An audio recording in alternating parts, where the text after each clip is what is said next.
民进党副总统候选人萧美琴周六辅选行程满满，晚间来到新北市的板桥区，替自己立法院同事罗志正辅选站台。而为了看小朋友的耶诞表演，他特别提早10分钟到现场。谈话的过程当中，因为喉咙不舒服，数度咳嗽，让台下支持者非常不舍，不断的大喊加油。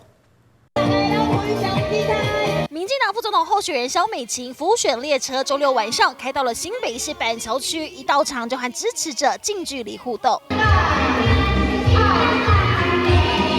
特别赶场，比表定时间早了10分钟到，就是要看孩子们精心准备的耶诞表演。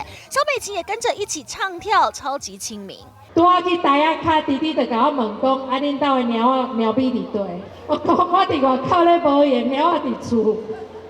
所以弟弟拢知影讲我是战猫啦。特别来帮立法院好同事罗志正站台，萧美琴细数2个人在立院并肩作战，跟党团推动法案的艰辛日子，看到满场可爱的小朋友，更再提双语教育的重要性。我们国家双语化的政策也好，还是讲推萨，互咱的母语，足侪国家的囡仔拢是对细汉的几下的语言做伙学，啊囡仔细汉愈巧。学语言都学得最快，对不？你看这囡仔拢偌巧，拢知影爱投几号，对不？但战猫近期行程满档，用嗓过度，谈话过程中好几度中断，咳个不停。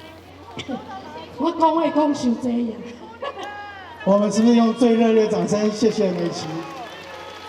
选战倒数，不管天再冷，身体再疲惫，母鸡一样带着小鸡合体拉抬声势，冲刺选情。记者张宏阳约达新北市采访报道。